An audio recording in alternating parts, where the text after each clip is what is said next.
ये है AP news network और आप देख रहे हैं आखिर प्रहरी, खबरों की पड़ताल तह तक।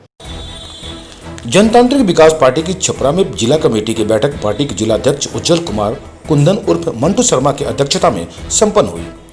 बैठक में पार्टी के प्रदेश सचिव श्री ओम प्रकाश यादव मुख्य रूप से उपस्थित रहे। प्रदेश सचिव के द्वारा बैठक के बाद प्रेस वार्ता के दौरान पार्टी के प्रदेश सचिव ने कहा कि पार्टी के सुप्रीमो आदरणीय श्री अनिल कुमार जी के निर्देश पर सारण के सभी सीटों पर चुनाव लड़ने के लिए पार्टी अपनी पदाधिकारियों के साथ वार्ता कर सारण के सभी सीटों पर अपने दिशा निर्देश जारी की है। प्रेस वार्ता को संबोधित करते हुए पार्टी के जिलाध्यक्ष ने कहा कि बिहार में सुशासन है, नेता बड़े ही चुस्त हैं, चालाक और जन भावनाओं के प्रतीक माने जाते हैं। दुखद है कि कोरोना के प्रारंभिक दौर में ही दुनिया के सबसे मुल्कों ने अति गंभीर रूप से कोरोना के एक चुनौती माना था, लेकिन सुशासन बाबू तब भी अपने जीत पर अड़े हुए थे। न बाहर से छात्र लाएंगे, न बिहारी मजदूर लाएंगे, चाहे छात्र मजदूर रोएं, तड़पे, बिलखे, मजदूर चाहे रास्ते में दम क्यों न तोड़ दें, लेकिन किसी भी सूरत में बिहार नहीं बुलाएंगे। आज बिहार में कोरोना जितना लंबा पैर पसार चुका है, जान माल के भी उतना ही नुकसान है। आज जिस प्रकार से ब्रिज गाड़ी अपनी चरम सीमा पर है, कोमा प्रवासी लोग जो अपनी रोजी रोजगार और कर विभिन्न प्रांतों से चलकर बिहार आए हैं, आज उन सबके सामने रोजी रोटी और भुखमरी एक बहुत बड़ी समस्या लेकर बैठा है। 15 साल के सुशासन बाबू की सरकार उद्योग नहीं लगा पाई, स्वास्थ्य की भी व्यवस्था नहीं है। आज सारण के 11 प्रखंड बाढ़ से प्रभावित है, जिसकी समाधान सुशासन बाबू की सरकार नहीं निकाल पाई है। बिहार में बढ़ते अपराध की घटनाओं पर मुख्यमंत्री कोई संज्ञान नहीं ले रहे हैं। ऐसी स्थिति में जनतांत्रिक विकास पार्टी के सभी कार्यकर्ताओं ने आह्वान किया है कि इस चुनाव में सुशासन बाबू की सरकार को उखाड़ फेंकेंगे।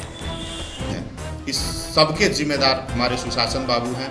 बिहार के बढ़ते आपराधिक घटनाओं पर मुख्यमंत्री कोई संज्ञान नहीं ले रहे हैं। ऐसी स्थिति में हमारी पार्टी जनतांत्रिक विकास पार्टी के सभी कार्यकर्ताओं ने आह्वान किया है कि इस चुनाव में सुशासन बाबू की सरकार को उखाड़ कर फेंकेंगे। के सुशासन के खिलाफ हम लोग अपना कमर कस लिए हैं और बड़ी दुखद बात है कि कोरोना के प्रारंभिक दौर में ही दुनिया के सभी मुल्कों ने अति गंभीर रूप से कोरोना को एक चुनौती के रूप में माना था, लेकिन हमारे सुशासन बाबू तब भी अपने जीत पर अड़े हुए थे।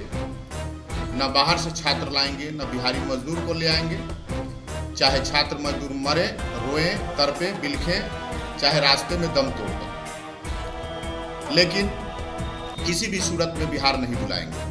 आज बिहार में कोरोना जितना लंबा पैर पसार चुका है, जान माल की उतना ही नुकसान है। आज जिस प्रकार से बेरोजगारी अपने चरम सीमा पर है, प्रवासी लोग जो अपने रोजी रोजगार को छोड़कर विभिन्न प्रांतों से चलकर बिहार आए हैं, आज उनके सामने रोजी रोटी भुखमरी एक बहुत बड़ी समस्या है। 15 साल के सुशासन बाबू की सरकार एक उद्योग भी नहीं लगा पाई। स्वास्थ्य की व्यवस्था की तो बात ही मत कीजिए।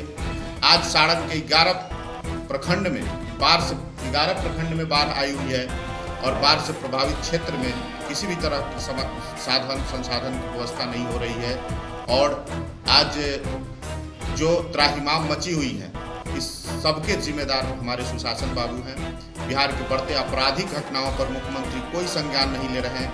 ऐसी स्थिति में हमारी पार्टी जनतांत्रिक विकास पार्टी के सभी कार्यकर्ताओं ने आह्वान किया है कि इस चुनाव में सुशासन बाबू की सरकार को उखाड़ कर फेंके।